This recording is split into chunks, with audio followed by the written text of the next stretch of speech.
Taylor, I gotta welcome you to Clean and Sober Stoner. It's great to finally meet you. It's nice to meet you too, man. Fuck, it's been a day, man. I get it. Well, it hasn't been a day for me. I've been up for like an hour, so. But yeah, by the way, your credibility as a rock musician, as a doom musician, has already been called into question.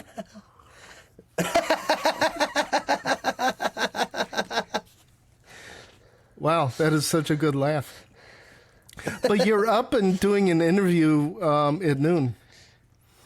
I know. I'm a degen. I'm a poser. And Don't on worry, time. I'm not going to work today or anything. And on time. That's 2 strikes. And on time. So, welcome to Clean and Sober Stoner. I don't know if you've seen our stuff or read any of our blog, but we focus on the heavy underground. And cool. Mostly stoner and doom, preferably. But lately, man, I've been sucked into this like punk-esque, harsh vocal, crust punk stuff, and I need to see if I can back away from that. Hard rock. I fell into a big neo-crust phase a couple months, like 2 months back. Okay, so who would be your neo-crust? See, I didn't even know I'm a boomer, right? So I'm learning all this stuff.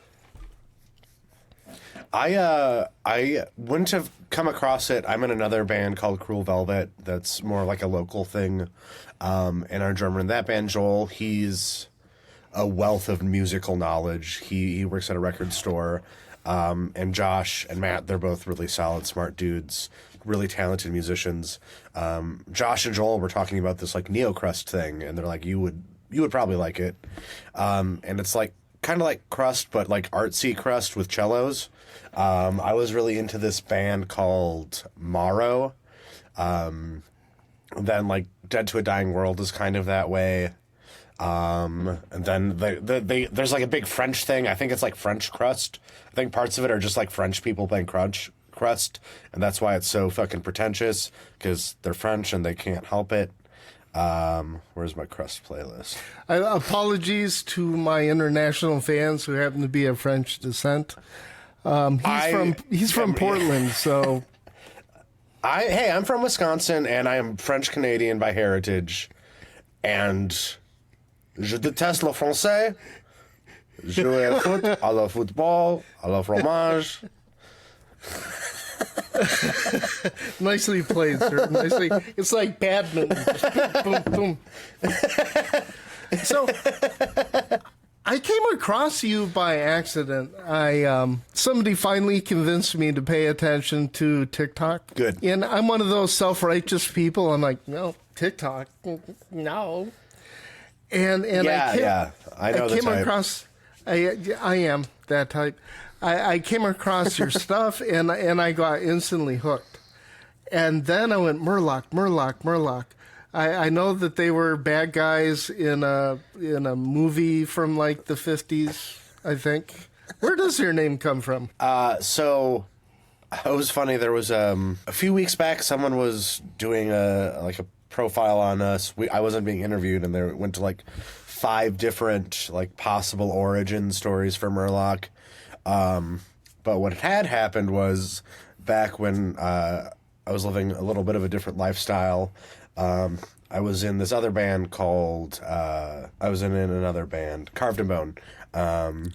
And we were at practice, and I was just a singer in that band, and I would have practice Sundays with both bands. So I'd be at them, and that's like my warm-up, so I'm having a few, and I was talking about this new band I'm starting and how we didn't have a name yet. And the drummer goes like, the Merlocks. And I didn't know what that was because I'd never played like a Blizzard game at that point. I eventually got into Hearthstone like a little bit later. But like there's these frog creatures. But I heard Merlock, like Merlin, a wizard type thing. Right. And I was like, that's fucking tight. So I was like, we're going with that. So that's where I got the idea from. My buddy Nathaniel. That was Nathaniel. Not Nathan. Nathan and Nathaniel are both in the band. It was a mess. So I took that. I was like, dude, we should be Merlock at band practice, and we're all lit up having a good time. And we like Googled it, and we're like, it's this wizard from DuckTales, and there's this Sri Lankan band, but they're not a band anymore. So fuck it, because we're just like, I don't know, we weren't really planning on doing much with it. We didn't, like we were just starting out. We were a brand new band, and at that point we didn't think it'd matter. Okay.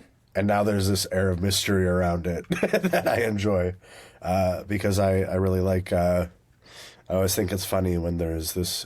It's like Tool, like when there's this air of mystery about things and it's just like nonsense, Right? And it's like ultimately some sort of like tongue-in-cheek joke. My favorite all time is Yob. So that's where the name. Oh yeah. Where Yob comes from, because we expect it to be some metaphysical, oh my God, and now we're gonna see the Buddha. No, it comes from a cartoon. Oh really? I had no idea. Oh yeah. It's What cartoon? An old, ancient cartoon where the stork mixes up a baby from Mars and a baby from Earth, and the baby from Earth. Oh, dude, that's perfect. And the baby's name on Mars is Yob, which is boy backwards. Oh my God, like. But that's like amazing. That's kind of like part of, even though there's that joke, Right. there's that element of truth. And I think that there's something similar with that with like Merlock, where it's like, yeah, it kind of came out of this funny thing, but there is this mystical element to what we're doing. There is this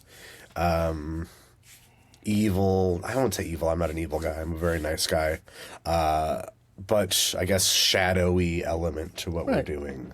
Yeah. I mean, we're there is that alienation in Yob. Right. It's Doom, yeah. It's good. It's good stuff. So then I find out, to my embarrassment, you're actually a relatively big and well-respected band that I had never heard of.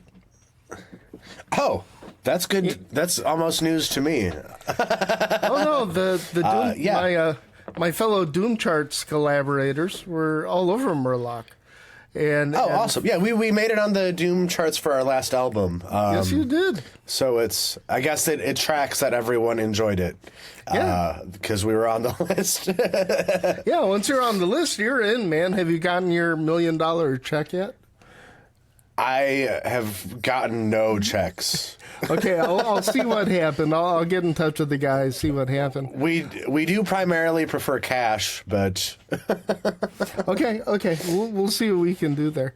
So yeah, I was able to go back. I found you guys on the Doom charts. I found your simply stellar recordings. That they really are good, and yeah, I owe y'all a review. Even though I missed you on that first round, you're definitely in the top 20 for the year, easy. I mean, it's awesome. It's That's right up amazing. there with Hail the Void for me. The new Wow. Acid King. I think it's fun stuff, and you seem to have a very large musical vocabulary. Yeah. I think I hear some Buck Dharma type leads in there every now and then with a little shit eating grin, going, "Hey, watch this!" But it's good stuff. Thank you. Yeah, I'm a lifetime music lover, and I just kind of fell into Doom, and to me, it's very much a palette and a home base, but by no means do I want to be just a Doom band. Right. And I think a lot of that is just part of like how my head works, but also how Merlock works. We all three of us have a different, even when we're talking about Doom, we have a different idea of what Doom means, where we're not all like, we all have bands we like, obviously, but it all means something different to us. So when we work together to make something, it is different than your average Black Sabbath worship band. Thank you. We're just doing the good work. You are, and you're doing God's work here on earth. I might take that out. So, but what really got me before I heard your music is this series of, and I don't know which platform you favor. Are you a TikTok guy or an Instagram guy? Which is bigger for you? They we have a bigger following on TikTok. I kind of view TikTok as kind of, not to be like annoying in marketing terms, like a very top of the funnel thing. I try to be in there and interact, but like when something pops off, like it's hard to keep up with comments where I feel like I have a really solid core base on Instagram. That's kind of always been there. That was our first platform. It's our oldest platform. Okay. In terms of preference, I don't really have a preference because they're just tools for me. I spend most of my personal time on Instagram because it's designed to eat your soul and your attention. Right. But so, and that way I prefer TikTok as a user, but as a creator, I mean, most of the same content gets spread everywhere. So Yeah. there's some differences. I share like memes and stuff more on my Instagram as stories and like some minute details like that. But the short form video content is where everything is at right now. So that's where I just make one and then I upload it to everywhere. So how important is that social media presence for the band and for you as a whole?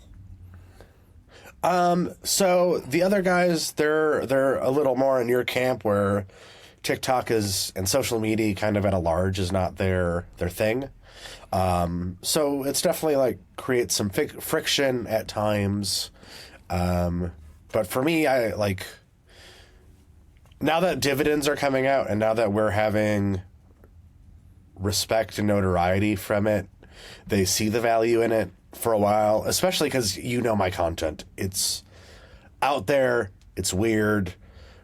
Like, it's not, sometimes, you know, like, I've gone through phases where it's like, how does this even connect to my music anymore? Like, you know, and like, I'm always reevaluating that. But just last week, we played this hometown show. It was not the most well-attended show we've played. I played 2 shows last week that were like some of the lowest shows of attendance I've played like in my musical career in a long time. Mm-hmm. But there were people from TikTok there who found like my weird wizard videos and they were like all about them. They were quoting them to me. And it was hilarious. And, you know, they were there and they were so excited to like have this content that they related to. And then to know that they're like, I'm in Spokane. This guy's in Spokane. What the hell? Like, they just assumed it was like, I have had that a couple times where they're like, people come across my content and assume I'm from like somewhere that isn't Spokane, Washington, or a little area in Wisconsin. And I'm like, oh, that's cool. I'm not. I just like, one day maybe I'll make it to one of those cities. But I've had a lot of cool experiences where someone has seen our content, resonated with our content that I spend a lot of my time making, and they get it, and we have this instant connection. And that's really what it's about. Social media is about connecting. It's about connecting with people you would never connect with outside of a personal interaction. So I think in that way it's invaluable and a huge reason why we've been able to thrive as a DIY band for so long, without, you know, any label support, paying for all our own releases and getting some sort of return was because I've seen the value of social media from day one. It's obvious, and correct me if I'm wrong, but under your actual name, you're also involved in consulting and doing. I want to like build that up as a business. Because of how my brain works, I have a lot of brilliant ideas, and I'm in my personal life. I teach. I teach. I'm an adjunct teacher at a small community college. And then I have this background in marketing. I worked in marketing for a few years. So I have all these ideas and I want to share them, and I just haven't built the infrastructure to be able to do so. But whenever anyone meets up with me and asks me questions and like grills me, I'm happy to give them the modest wealth of my knowledge. So I don't know if it's going to further diminish your cool points being on time and doing this at noon, but what do you teach? I teach English. So my background is in, that's how I ended up in Spokane. Was I have a BA in English Lit and a minor in philosophy, and I always wanted to go to graduate school. But after that, after I graduated, I fell into bartending. I started my first band, Baba Yaga. Well, not really my first band, but like my first band that really was like a band for a while. Baba Yaga, how long ago? That was like 2015. Now, I know there's probably about 10,345 bands named Baba Yaga, but that would be cool if I'd actually run into you somewhere, you know. We had... It's possible. It's still up there. It was this... the very first full CD I recorded was called Reptoid EP. And God, I wish the production on that was good, because it like the songwriting is really cool, and I'm really proud of the songwriting, but we didn't know shit about recording. My uncle Randy did the recording. He was still learning about recording. It was just like kind of pieced together, and like it never really got to be as cool as it is. And then we did another EP right before I left. I don't even remember the name of it, but the cover was really cool, and my friend Nate Burns did the cover. And that was kind of like the shift in songwriting that would become Merlock. It was like post-stoner doom kind of stuff. It had some of those black metal elements, because that's when I was just learning about it, and all of these things. And it had a little bit more of a progressive mindset for this long-form songwriting. So then eventually I get into a graduate school. I'm applying to graduate programs throughout this whole time. I fell into writing poetry, so I started applying to MFA programs. I got into a nice MFA program, Eastern Washington University, that supplied a modest amount of funding. My partner and I had just met, so we decided to move across the country together. And so that's how I got to Spokane. And then I'm here for 2 years in that program, and I get a teaching job, adjunct. So it's just like, if anyone doesn't know what adjuncting is, it's kind of like the freelancing of teaching. So the teachers, they have contracts, they teach a set amount of classes. Anything that gets overflowed goes to adjuncts based on kind of a seniority type situation. So I've been there for a while, so now I get a regular amount of classes. So yeah, I teach English. I teach kids about poetry. I teach a lot of Edgar Allan Poe, Frankenstein, like a real Gothic literature focus on the course, because that's what I know and that's what my life is. Just contemplating my melancholic solitude, contemplating the inevitability of death. I tell my kids, if you don't do your homework, you don't know that you're going to die alone. And that's really all I can ever teach you. So did you read Albert Camus' like bedtime stories? Yeah, that's what. Oh, I'm sorry. That's French. Well, that's French, so it might. No, that's French, dude. By the way, I can say those things about French because I've read a lot of like French literary theory, and half of it's nonsense. Fair enough. By the way, brother, I was an adjunct instructor myself for a while. What'd you teach? I teach the psychology of addictions. Oh, wow. Awesome. Yeah. So, yeah, I got to develop a curriculum that trained a whole cohort of counselors, and it's just kind of cool. So So yeah, we share that in common. Okay, mind blown. So when I do these things, I prepare, but I don't prepare too much. So I don't have a script. But there's a few things I want to get to, and the fact that you have this background, it does make a little bit of sense because I work with Pat at Monster Riff. He's been on here a couple times. And my good friend Ryan from Slightly Fuzz, and we're all interested. And my interviews tend to be bands being bands, the strategies they use, what are the best things to do. I did an interview with Todd from King Volume Records, one of my all-time favorites. You do social media, you do it extremely well, you're very consistent, but you went absolutely, I don't swear a lot, but you went motherfucking next level with that Wizard series. And where, how, what, where, when? I mean, I need to know. Okay. And can we get T-shirts with the Wizard? So do you have the merch? I will. I do want to put some T-shirts together. I think they're going to kind of be like a print-on-demand thing, but some of that. To answer that second question first, because the first one's longer, and I'll forget about it. Our next merch run will have some of that stuff in it. The Wizard guy is like on our pins and stickers. But how it came about was, did you see those videos where it was like the presidents chirping at each other over video games? Oh, yeah. From back in the Bush era or recently?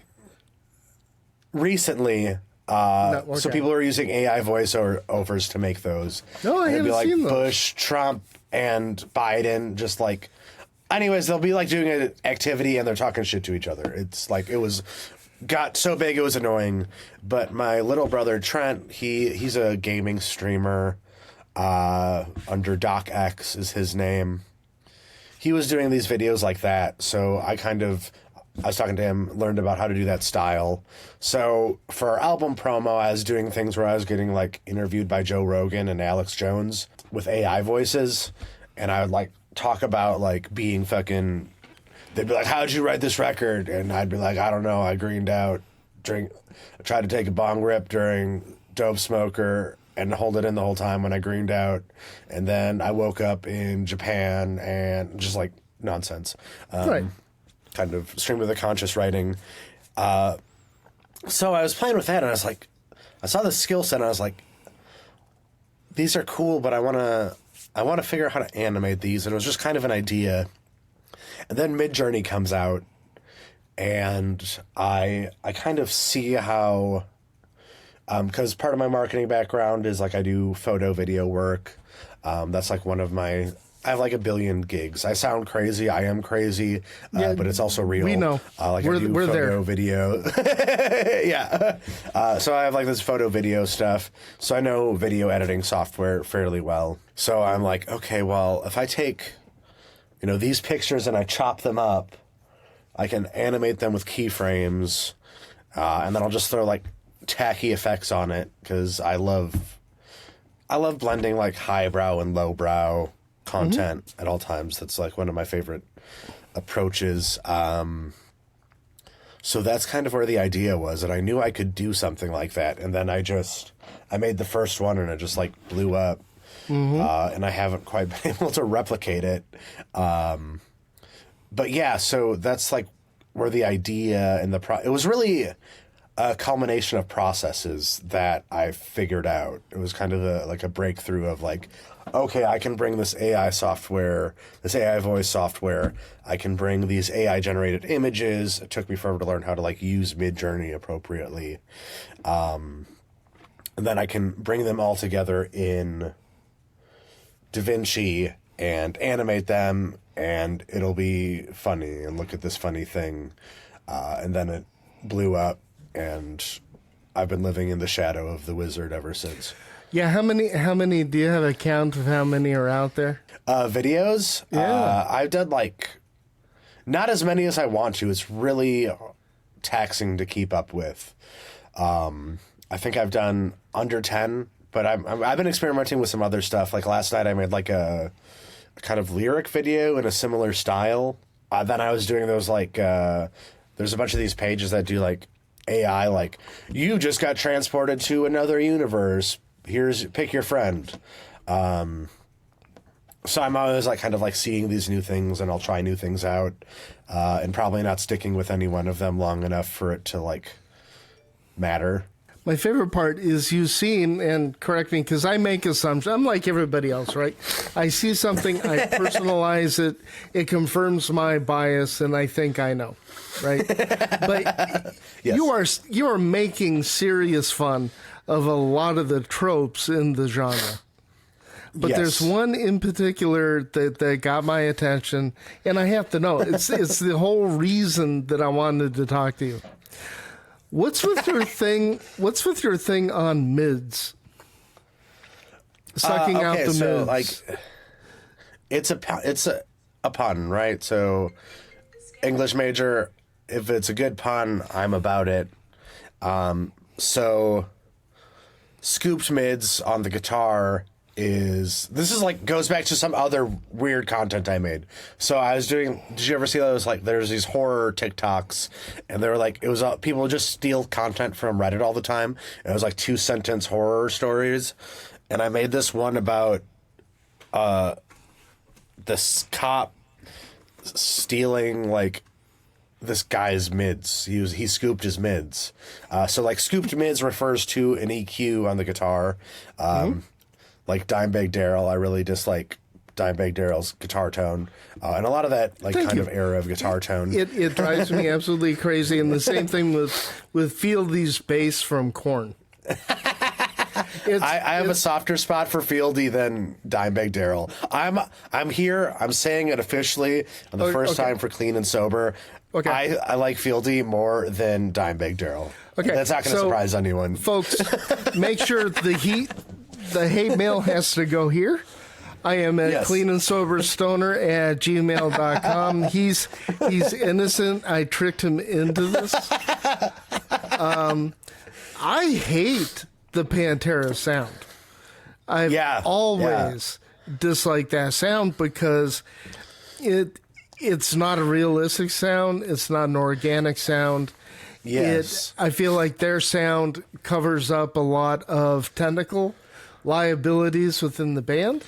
And I'm probably going to edit this out because the hate I'm going to get is actually... Oh, yeah, you'll get... The whole scoop mid thing is incredibly funny to me.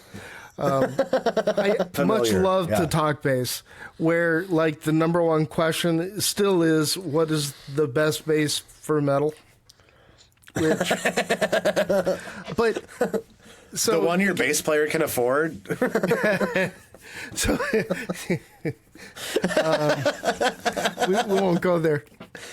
So there are endless threads about finding a pedal that doesn't suck out your mids and sucking out the mids, and with absolutely no scientific basis. I mean, there is a very good reason to give a slight U-shaped curve if you're EQing, because the human ear is more sensitive to that particular range.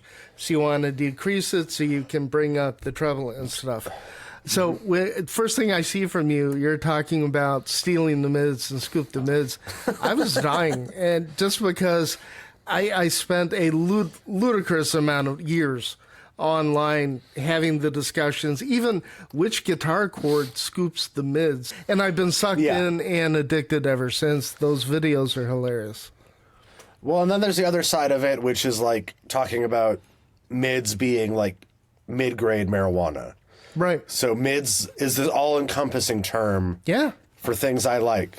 And because I don't like top shelf, because I just want to relax and not like think about things I did wrong 10 years ago for some reason. Yeah.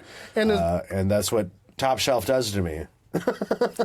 And Clean and Sober Stoner, you gave me a double entendre that I could, I can relate to this part. I can let the other part go. More power to him. Yeah. But then I have found deeper things within what you're doing on social media, where apparently people are making comments or asking questions about what a band should do. One of them, I would never perform live in 2023. That one seemed to tick you off a little bit. It's the first time I saw you irritated. I think there's, well, one, it was a grown man wearing a Lamb of God shirt. And I feel the same way about Lamb of God I do about Pantera. Oh, God. But I just think there's a lot of... The platform has grown, and if you just say stupid shit consistently... and maybe part of it's, like, jealousy, because, like, it's not... My platform's not as big as I want, and I just see these fucking idiots say stupid shit that doesn't help these music business people who, one, probably aren't even good at the music business because they don't understand the underlying importance of community and the underlying importance of lateral networking and having friends and having these deep personal connections of growing and of people that you want to grow together with. When you tell people not to play shows, you're telling people that community doesn't matter. And that is the dumbest fucking business advice I've ever heard. And I get they're saying to build your digital community, but the digital community, as important as it is, as I have many, many important friends, it's just not the same as that personal person-to-person connection, and it's never going to be. Maybe it will be. Maybe in 50 years I'll be the millennial, and they'll talk about millennials the way they talk about boomers, and they're like, Taylor, you're a fucking idiot. They already do. Yeah, they fucking practically do. I have a soft spot for Gen Z, though, because I think they're funny, and I think a lot of my sense of humor is pretty aligned with that. That's what pissed me off about it. Well, there's a lot to get pissed off. But was that, well, he's wearing a Lamb of God shirt. I'm wondering if there are genres that applies to. I would think some dubstep. There are. Any genre that isn't built around the show. So I see it working really well for, like, I'm into, like, goth music. I see it working well for there because, like, you look at Sisters of Mercy, and they're one of the most beloved underground goth bands, and I just saw them in Portland, and it was garbage. The show was, in an endearing way, but it was, like, bad in a almost comical way. Like, goth music, it's about clubbing. You want to hear these songs on the DJ, and it's about that atmosphere. But I wouldn't say, like, goth music was built around music scenes. Whereas anything that is built around a sense of community, that is where it stays. So I guess, like, pop music, if you're trying to be a pop artist, it's never really been about... Taylor Swift is arguably very smart because she builds that community, but there's lots of pop artists who maybe don't. But if your music involves, like, loud guitars and you play shows, then that advice does not apply.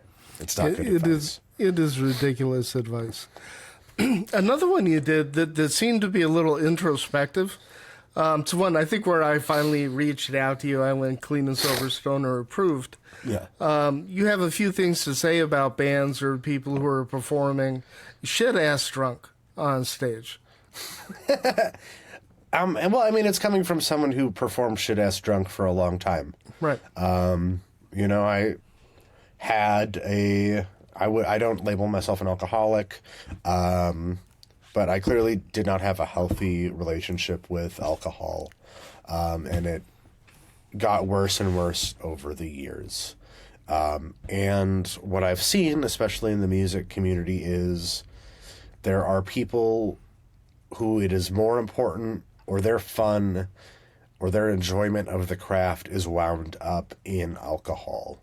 Mm-hmm. And when I decided to quit drinking, for the time being, I don't label myself like a sober person per se. I smoke a lot of weed, and Zoinked, sobriety I think has a lot you of put it. connotation. I prefer, yes, Zoinked Warrior.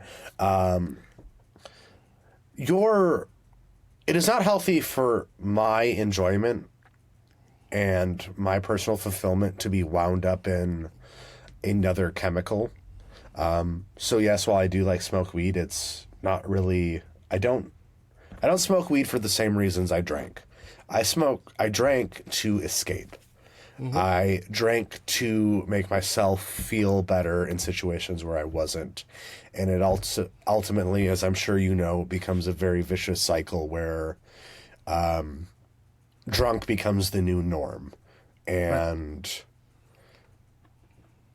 that, I think, is very dangerous. And part of why I don't even like the word sober is because it implies that being drunk is somehow the default. And that's like a really odd conundrum to me. Like, the default is like, not to be like the pretentious guy who just quit drinking, but like, alcohol's poison, right? And By definition. why is that? Yeah. By definition, and like, again, like, I don't have any problem with anyone drinking. Drunk, my friends, I would not be able to maintain the relationships I do if it bothered me to be around people who are drinking. It is part of, what we do. But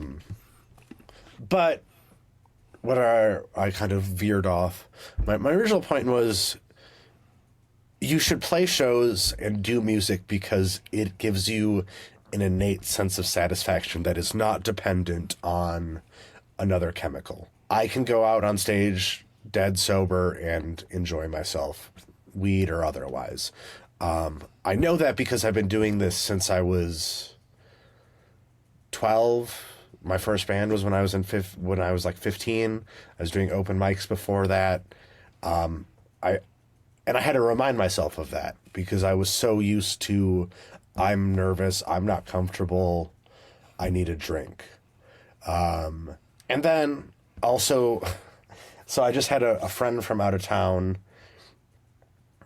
There's this double life that develops that you become gradually less and less aware of.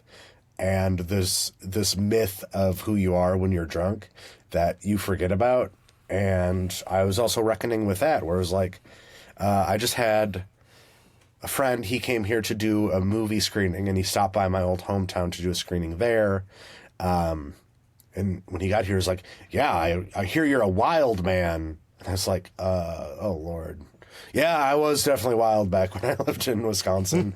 I'm retired now. That's what I say when people offer me alcohol. I say, no, thank you, I'm retired. Because that feels less final. It'd be nice to be able to have a drink one day. But, like, I don't really feel the need for it. I just, like, miss an old-fashioned here and there. Because it's a tasty drink, and fake alcohol doesn't cut it. I don't do NA stuff. Nah, I almost bought some Stella Artois yesterday, but at $10 for $11 for a 6 pack. I'm like, just so you know, my name, Clean and Sober Stoner, for the site is a jab both at recovery. For a bunch of reasons. And it's also a jab at the stoner community. So I'm just kind of making fun of both. I think. Okay, perfect. So Ideally. the number that pops in my head that you're talking about, of all the people that are listening to us right now, 80% of them, right, might meet criteria for a substance use disorder, but they don't need. They'll do it on their own. Most people with a drinking problem are not alcoholic. And it's part of the natural progression of the relationship, and I love that you said that a lot of people fade away. I can do neither. I'm the real thing, brother. I am Bill Ward. You get alcohol, and weed devastated me more than anything else. Really? Which is shocking, but I am that 0.03 that weed simply did something with my emotional development. That it literally becomes the consuming end all be all.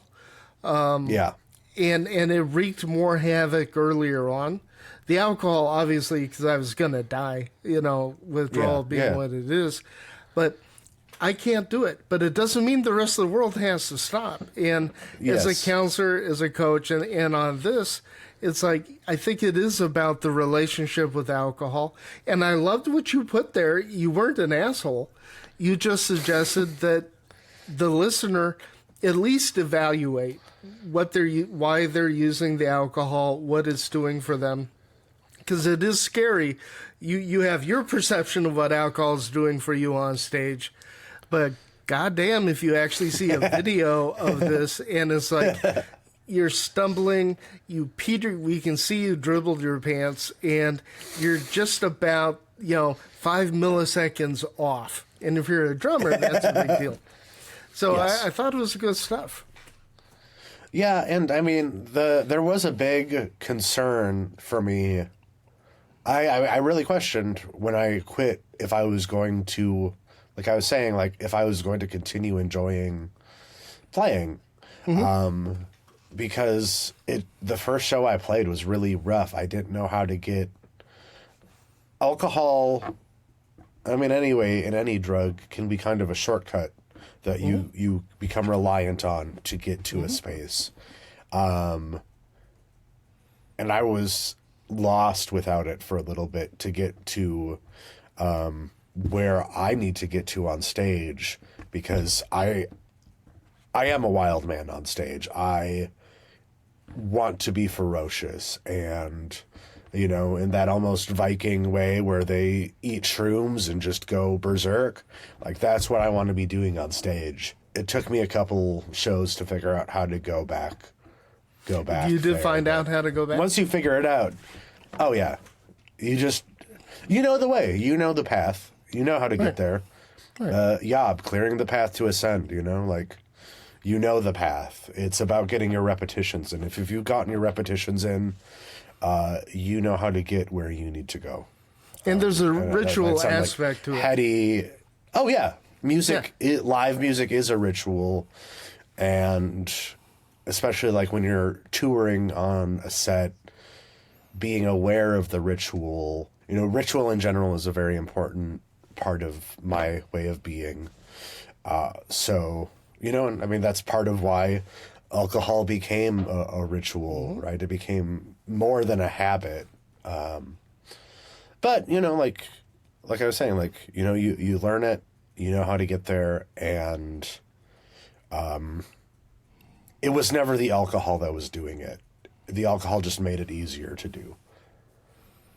What the alcohol does for anybody in a small amount, it shuts down that critical thinking, the through the head, because that's the first part of the brain that it. So really, really well said. I do turn into a pumpkin today at an hour, and there's one question that I'm really curious about.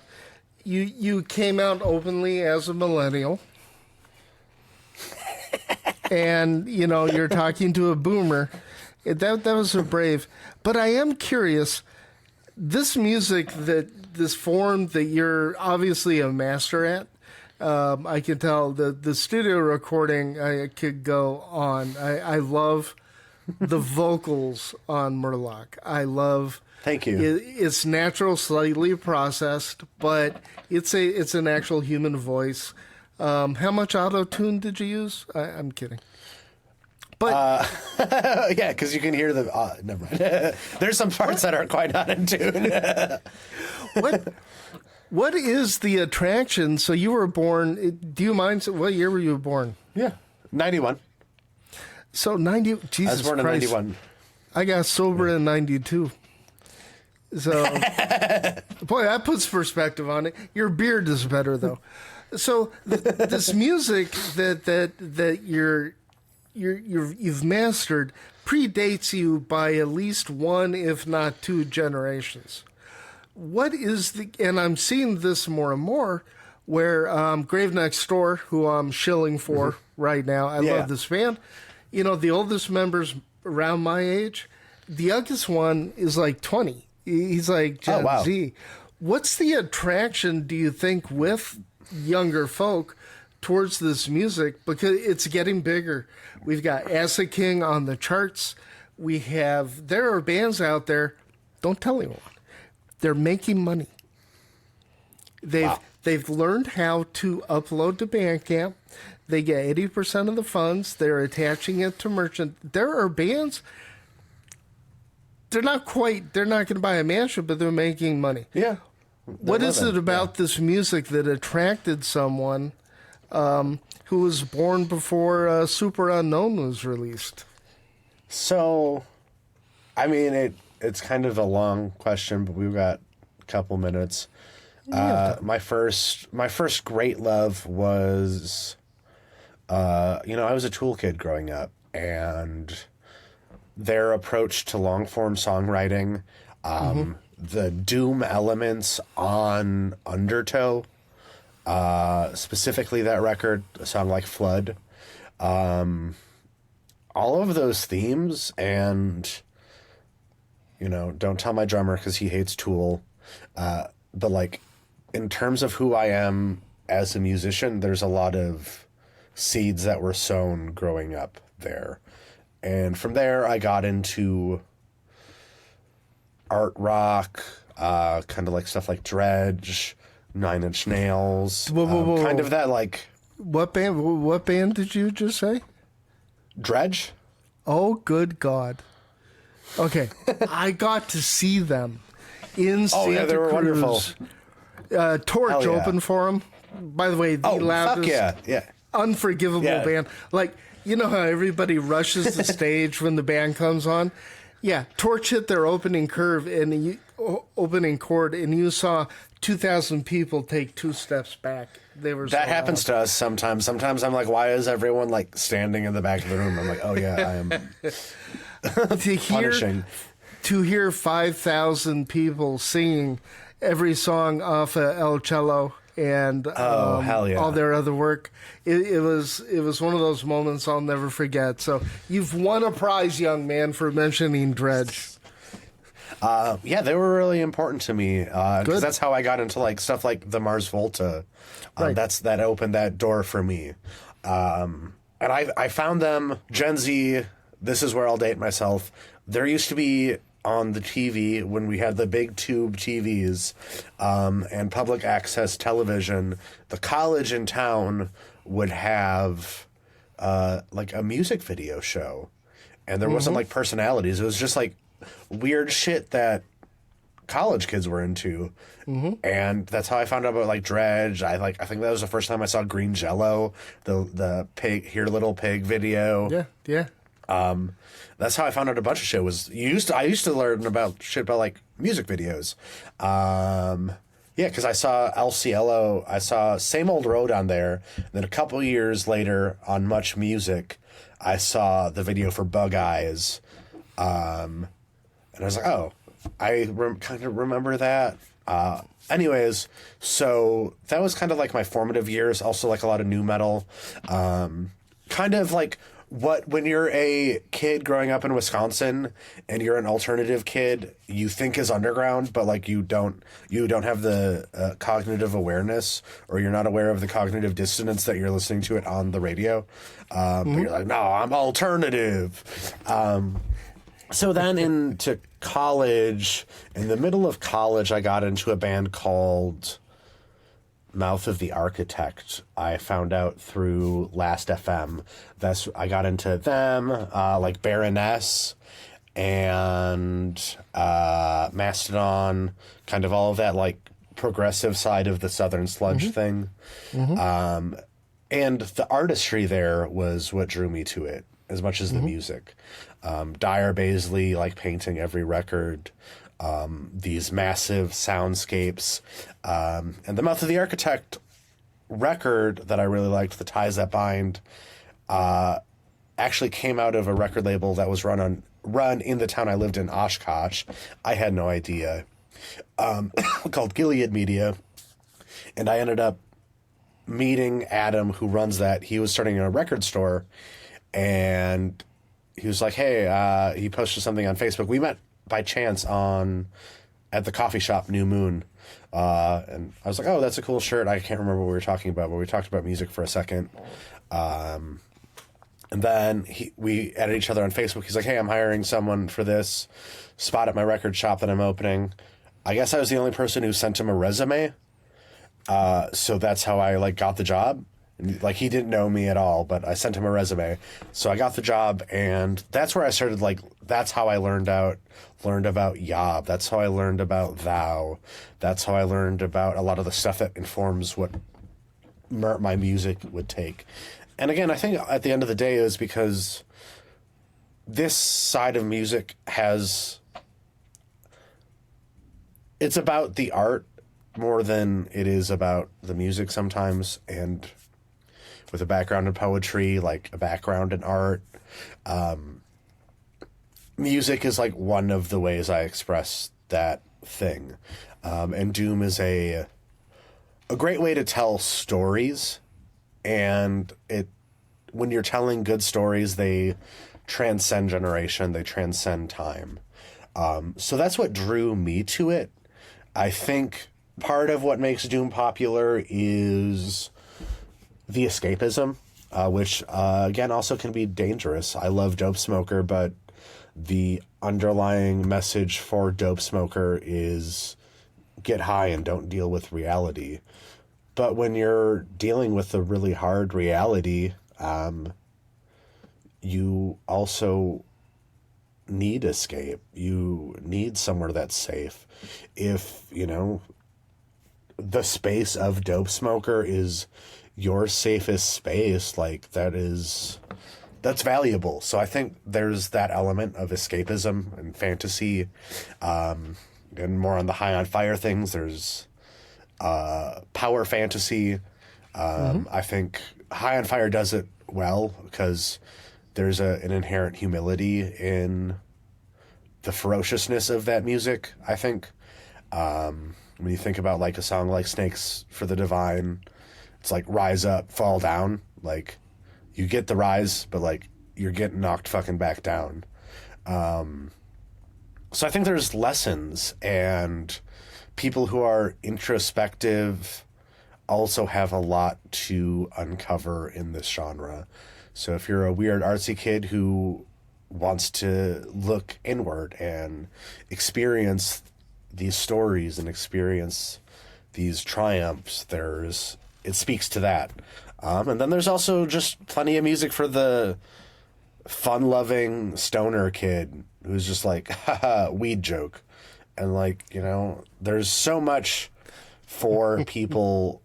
Doom is such a widespread genre compared to like what I grew up with in terms of genres, and probably even more so for you.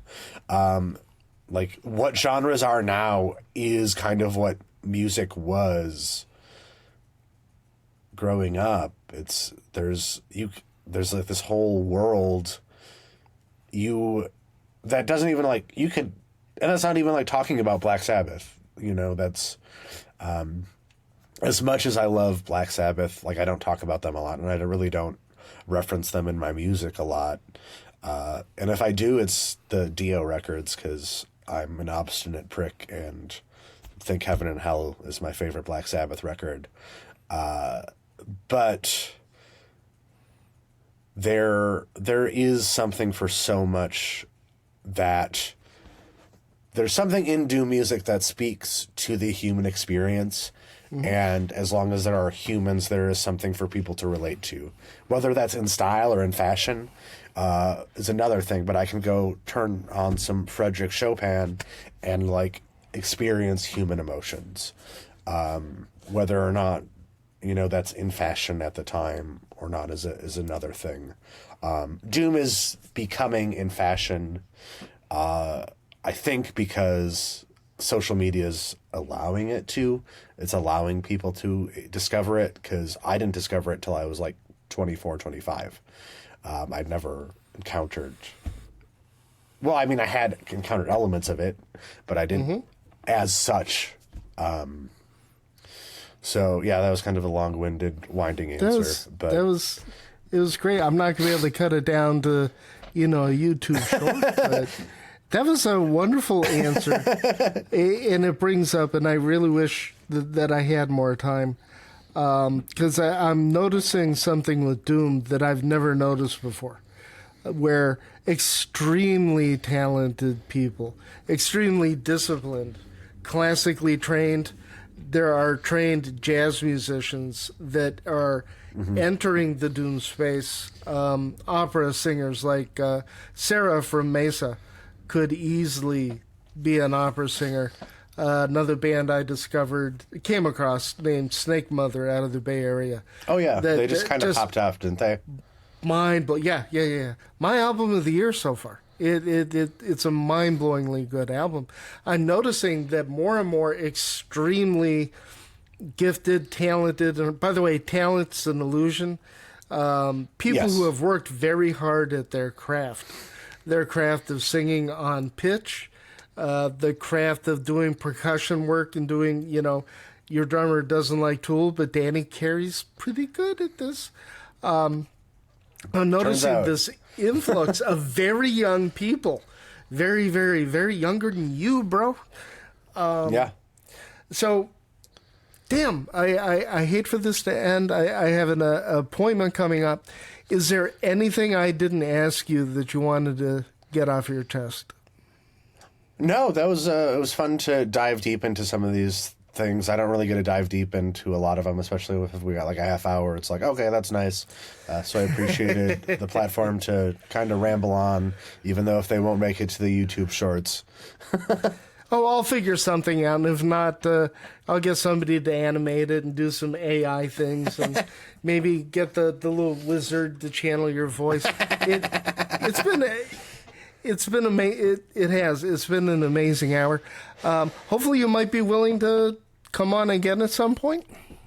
Anytime, yeah. Just let me know. Okay. Stay in touch. Last question I have to ask. Any new music coming out? You just came out with the latest one in February. Do you have any singles or EPs? So we haven't. Anything?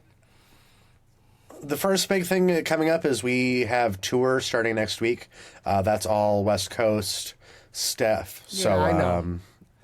Oh, you know about it. Yeah. So I didn't see any North Carolina gigs. What the... You're right. I'm not playing North Carolina. I'm not driving to North Carolina from Washington. But we are playing new music. And I'd say we have at least half of a record written. And we're entering the writing phase of everything after we get back from tour. We might have to tour again to get funds because I want to step things up a little bit on production for the next record. I know you like the raw thing, but I want to do 20 layers of vocals and 7 guitars, and that's probably won't happen. But and take you know what I mean. I just want to 12 weeks. I want to take the next step. 12 weeks to record the snare drum, and so basically go back to Queensryche and spend $150,000 in a year. Fuck yeah, dude! The lady wore black, my dude. Yeah, but I mean, I love production, so I want to just keep moving forward as a craftsperson of albums after this, which requires funds. But we are playing a 15-minute long song on tour, so we definitely stepped up in terms of songwriting, and I'm really pleased with the new stuff that's coming out. It's a little bit heavier, it's a little bit more progressive, a little less stoner doom, and more kind of on the post-doom side of things. But I think anyone who's listened to us will see that natural progression in the music. So when you're ready to put something up, let me know. Yes, sir. Because what I like to do, I do reaction videos for songs I've never heard with the band on YouTube with me at the same time. That's fun. So you have an open invitation, Taylor. Awesome.